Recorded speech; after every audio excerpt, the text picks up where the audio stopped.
Alright, we need to talk about something that's been driving me absolutely insane lately. And I know, some of you are already typing your angry comments before I even finish this sentence. But here's the thing. We need to have an honest conversation about why so many regular people who are one medical emergency away from bankruptcy, spend their time online defending billionaires who wouldn't spit on them if they were on fire. And I'm not talking about just acknowledging someone's business success or innovation. I'm talking about the weird parasocial relationship where people treat criticism of billionaires like a personal attack on themselves. So buckle up, because today we're talking about why you need to stop carrying water for people who have more money than they could spend in 1,000 lifetimes. Let me start with the most obvious point that somehow still needs to be said. They don't. No, you exist. You know that billionaire you're defending in the comments right now? The one whose genius you're praising? Yeah, they have literally never thought about you. Not once. You are not on their radar. You are not going to be rewarded for your loyalty. And yet, I see people every single day going to bat for these individuals like they're defending their best friend. Oh, but he works 120 hours a week. She's actually really innovative. He's going to take us to Mars. Cool story. And while they're doing all that, they're also actively lobbying against your healthcare, fighting against paying their fair share in taxes, and union busting like it's an Olympic sport. But sure, let me hear more about how hard they work. Let's address the elephant in the room, the self-made billionaire myth. This is the narrative we're fed constantly, that these people pulled themselves up by their bootstraps, worked harder than everyone else, and earned every single penny through pure merit and determination. Except that's not how it works. That's literally not how any of this works. You know what most billionaires have in common? Access. Access to capital, access to education, access to networks, access to opportunities that 99% of the population will never have. Did they work hard? Sure, probably. But so does the single mom working 3 jobs who will never be a millionaire, let alone a billionaire. Hard work is not the differentiating factor here. And let's be real. A lot of these fortunes were built on the backs of underpaid workers, tax loopholes, government subsidies, and in some cases, straight-up exploitation. But we're supposed to worship them as geniuses? Make it make sense. Oh, here we go. The classic defense. But they create jobs. First of all, demand creates jobs, not rich people's generosity. They hire people because they need labor to make more money, not because they're doing anyone a favor. Second, let's talk about the quality of these jobs. Amazon warehouse workers peeing in bottles because they can't take bathroom breaks. Tesla factory workers facing unsafe conditions. Gig economy workers with no benefits, no security, and no rights. These are the jobs being created, and we're supposed to be grateful? Meanwhile, the people at the top are adding billions to their net worth every year while their workers qualify for food stamps. That's not job creation, that's wealth extraction. Now let's talk about everyone's favorite topic, taxes. Here's a fun fact. Many billionaires pay a lower effective tax rate than you do. Yes, you, the person watching this video who actually has to work for a living. How? Because they don't take traditional income. They take stock options, they take loans against their assets, they use every loophole and tax haven available to them. And that's all perfectly legal because, surprise, they've spent millions lobbying to keep it that way. But whenever someone suggests that maybe, just maybe, billionaires should pay their fair share, here come the defenders. They already pay most of the taxes. You're just jealous. Why should they be punished for success? Nobody's talking about punishment. We're talking about contribution. We're talking about living in a society where people who benefit the most from our infrastructure, our educated workforce, our legal system, actually contribute proportionally to maintaining it.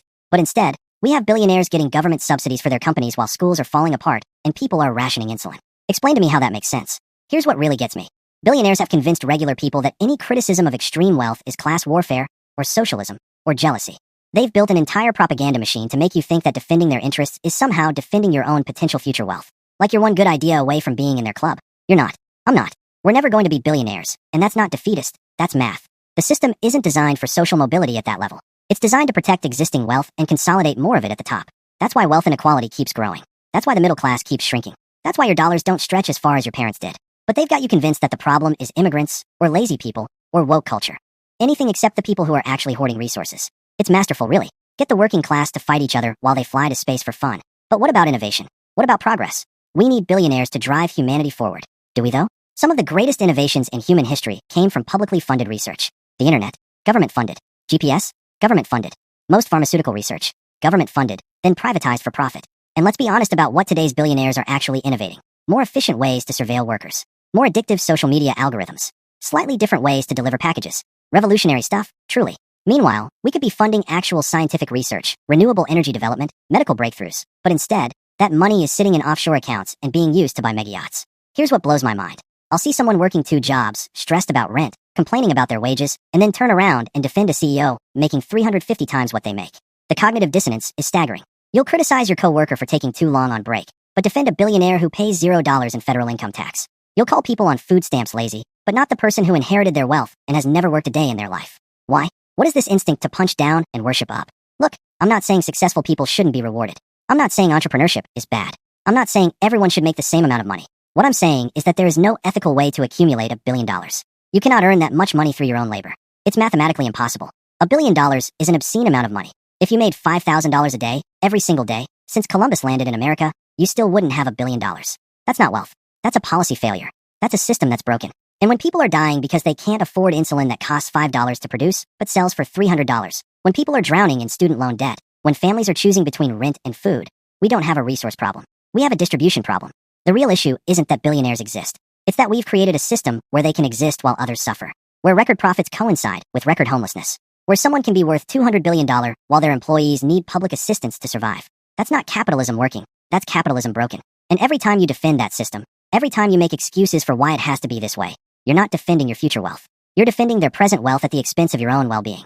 So here's my challenge to anyone who's made it this far and is still thinking about defending billionaires in the comments. Ask yourself why. Why do you feel compelled to defend people who have more resources than they could ever use while you're worried about making rent? Is it because you genuinely believe the system is fair? Or is it because you've been sold a story about meritocracy that doesn't actually exist? I'm not asking you to hate successful people. I'm asking you to stop treating criticism of extreme wealth inequality as a personal attack. I'm asking you to recognize that we can have a functioning economy that rewards innovation and hard work without allowing the level of hoarding that we currently accept as normal. Because at the end of the day, you have more in common with a homeless person than you do with a billionaire. And the sooner we all realize that, the sooner we can actually start building a society that works for all of us, not just the people at the very top. But hey, what do I know? I'm just someone who thinks people shouldn't have to choose between eating and seeing a doctor in the richest country in the history of the world. If that's controversial, then I don't know what to tell you. Alright, rant over. Let me know in the comments if you think I'm completely wrong, or if this resonated with you. And if you made it this far without rage quitting, hit that subscribe button. See you in the next one.